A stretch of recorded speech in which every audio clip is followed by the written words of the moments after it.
آپ کو یہ پاکستان پیپلز پارٹی کا بیانیہ کیا ہے, اے این پی کا بیانیہ کیا ہے, مولانا فضل الرحمان صاحب کا بیانیہ ہے کیا, ان کے بیانیے ہیں کیا ان چاروں پارٹیوں کے؟ اور فیصل عزیز صاحب کہتے ہیں ہوا چلی, وہ ایک جھکڑ تھا, اور عمران خان کا بیانیہ, ایک طرف ہم ایک عمران خان کی پارٹی, دوسری طرف 11 جماعتیں, مطلب اس کا تو ہم نے مظاہرہ دیکھا ملتان میں, باقاعدہ گیلانی صاحب کے صاحبزادے اور گیلانی صاحب خود جو ہے وہ کیمپین کرتے نظر آئے, مختلف حلقوں میں بھی یہ صورتحال رہی. تو یہ اکیلے عمران خان کا بیانیہ اتنا طاقتور ہوا کہ جی ٹی روڈ یعنی کہ لاہور شہر میں بھی وہ جیت گئے, ایم روڈ جنوبی پنجاب کے ایریوں میں بھی وہ جیت گئے. تو یہ ایک شخص کا بیانیہ اتنا طاقتور ہے, تو عام انتخابات تو سر پر اب تو کوئی اور ہے نہیں ان کے پاس آئے, تو پھر مسلم نون اور باقی جماعتیں وہ کہاں اور کدھر کھڑی ہوں گی؟ مدثر, اصل میں سیاسی جماعتوں کے پاس 2 چیزیں ہونی چاہیے کامیابی کے لیے. ایک تو لیڈرشپ جس کے اوپر کوئی داغ نہ ہو, لوگ اعتماد کریں. دوسرا ان کا بیانیہ. اگر ہم ساری سیاسی جماعتوں کی لیڈرشپ کو رکھیں اور عوام سے پوچھیں, خود بھی فیصلہ کر سکتے ہیں, اور ان کے بیانیے کو ٹٹولنا شروع کریں, تو آپ کے پاس نظر ہی نہیں آئے گا, پتہ ہی نہیں چلے گا مسلم لیگ نون کا بیانیہ کیا ہے.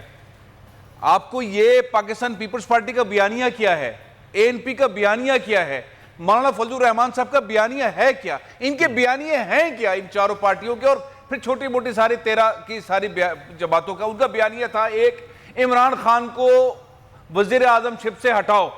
وہ انہوں نے کامیابی سے ہٹا دیا, جو بھی سازش ہوئی, مداخلت ہوئی, جو کچھ بھی ہوا وہ فارغ ہو گئے. اس کے بعد ان کا بیانیہ رہا نہیں, اور اب تک اس وقت تک زرداری صاحب کے پاس بیانیہ نہیں ہے, نواز شریف صاحب کے پاس بیانیہ نہیں ہے, اس وقت تک مولانا فضل الرحمان صاحب کے پاس بیانیہ نہیں ہے. اور عمران خان کا بیانیہ جو تھا وہ اور اسٹرانگ ہو گیا. انہوں نے 2 دن پہلے پاکستان کے غریبوں, عام لوگوں کی جو درد ہے اس کا فارمولہ دے دیا. انہوں نے اگلا بیانیہ لوگوں کو دے دیا ہے کہ جتنے ڈیویژنز ہیں ان کو صوبے بنانے ہیں, اور اس کے بعد صدارتی نظام حکومت پاکستان میں لانی ہے, یہ چہرے نہیں, نظام بدلو.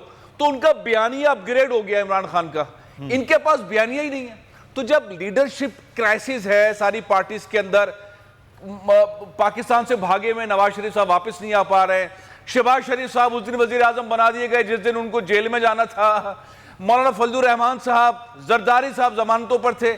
یہ لیڈرشپ کا مسئلہ ہے, اور عمران خان کے سائیڈ پر, ان کی سائیڈ پر ایک سے بڑھ کر ایک پچھلے 3 سالوں کے اندر چیزیں آئی ہیں, کوئی مانے یا نہ مانے.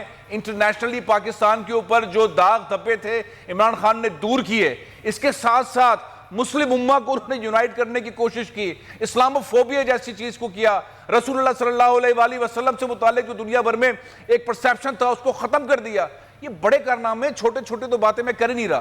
تو بیانیہ ان کا اتنا سٹرونگ ہے. دوسری سائڈ پر اب عام انتخابات کی آپ بات کر رہے ہیں, ان پارٹیز کے پاس بیانیہ ہے کیا, کس کی بیس پر جائیں گے انتخابات میں؟ عمران خان نے تو صوبے بنانے کا بیانیہ دے دیا ہے, عام آدمی کو اس کے دروازے کے اوپر وہ لیف دینے کی طرف جا رہے ہیں. بہت ساری پارٹیاں تو ختم ہو جائیں گی جن کا بیانیہ صوبوں والا تھا. تو عمران خان صاحب کا بیانیہ سٹرونگ ہو گیا, ان کے بیانیہ ہے نہیں, اس لیے انتخابات جتنا جلدی ہوں گے بینیفٹ عمران خان کو. سبسکرائب کریں اور بیل دبائیں تاکہ کوئی خبر رہ نہ جائے.